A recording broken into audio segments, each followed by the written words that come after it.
नमस्कार, मैं नवल किशोर, न्यूरोथेरेपिस्ट। इस वीडियो में आपको बताऊंगा कि हम नेकलेस का पॉइंट कैसे देते हैं। नेकलेस का पॉइंट उन लोगों को दिया जाता है जब किसी को सिर में भारीपन हो, माइग्रेन की दिक्कत हो या खास तौर से आपको सर्वाइकल की समस्या हो। क्योंकि सर्वाइकल की जो नर्व है वो आपके स्कल बोन से ही होकर गुजरती हैं। तो इस वीडियो में उन पॉइंट्स को आपको सिखाने वाला हूं। आपने क्या करना है, पेशेंट को सीधे बिठा दीजिए और 2-3 उंगलियों को आप मिला लीजिए और इसके बाद में ये जो स्कल बोन है जहां पर आपकी हड्डी खत्म होती है, यानी कि ये जो आपकी स्कल बोन है, ये हड्डी जहां खत्म होती है, इसी के चारों तरफ आपने क्लॉकवाइज करना है। ये क्लॉकवाइज करना है। आपकी जो स्कल बोन जहां खत्म है, आपने लेफ्ट से स्टार्ट करके राइट की तरफ जाना है और राइट से वापस लेफ्ट की तरफ आना है। करना क्या है, आपने 3 उंगलियां मिला लीजिए और इनको हम स्कल बोन के चारों की तरफ रखकर, यानी कि ये स्कल बोन जो है यहां पर रखकर क्लॉकवाइज करेंगे। ये क्लॉकवाइज करना है। एक-एक स्टेप को आपने 3 से 4 बार राउंड कर कर आगे बढ़ते जाना है। और ये जो मैं क्लॉकवाइज दे रहा हूं, ये जो स्कल बोन है, इसी स्कल बोन पे, यानी कि जहां आपकी खोपड़ी की हड्डी खत्म हो रही है, वहीं से हमारी नर्व निकलती है जो हमारे कंधों को, हाथों को, मूवमेंट को कंट्रोल करती है। तो यहां आपने क्लॉकवाइज करना है। इस तरीके से क्लॉकवाइज करते हुए, इस तरीके से क्लॉकवाइज करते हुए आपने लेफ्ट की तरफ आना है, यानी कि आप ये जो है ये राइट की तरफ चले जाएंगे, है ना।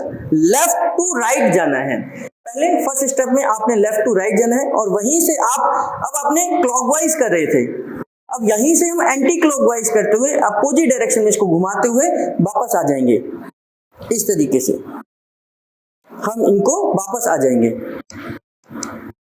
इस तरीके से आपने एंटी क्लॉकवाइज करते हुए वापस आ जाएंगे। तो पहले हमने क्लॉकवाइज करते हुए स्कल बोन पे ही करना। अगर आप ये ध्यान से देखें, यहाँ पर ये मेरी स्कल बोन है, जहां आप ये देखेंगे ये हड्डी है, ये हड्डी है और यहाँ से मांस शुरू हो जाता है, यानी कि मसल्स शुरू हो जाती हैं। तो मसल्स और बोन्स के बीच में जो जॉइंट है, इसी पर ही हमने क्लॉकवाइज करना है, यानी कि यहाँ से क्लॉकवाइज करते हुए लेफ्ट की तरफ जाएंगे, राइट की तरफ जाएंगे, लेफ्ट टू राइट, और फिर राइट से एंटी क्लॉकवाइज करते हुए हम वापस लेफ्ट की तरफ आएंगे। एक बार फिर से देख लीजिए, यहाँ से क्लॉकवाइज करते हुए हम जा रहे हैं। प्रॉपर तरीके से आपका थोड़ा प्रेशर होना चाहिए ताकि आप ये देखेंगे कि धीरे धीरे आपके सिर का दर्द, माइग्रेन का दर्द, सर्वाइकल का दर्द, शोल्डर का दर्द यहीं से निकल जाएगा। बहुत सारे लोगों को जब हम ये क्लॉकवाइज करते हैं तो यहीं से आपका कंधे की मूवमेंट भी वापस आ जाती है, क्योंकि हमारी जो कंधे की नर्व है या सर्वाइकल की नर्व है वो यहीं से हमारी निकलती है, जिनको हम सर्वाइकल की नर्व बोलते हैं। तो आपको ये न्यूरोथेरेपी का जो पॉइंट है, इसको हम नेकलेस का पॉइंट कहते हैं, जो हमारी माइग्रेन या सिर दर्द के लिए बहुत उपयोगी है। इसी प्रकार की वीडियोस को देखने के लिए हमारे चैनल पर बने रहिए। आप सबका बहुत बहुत धन्यवाद।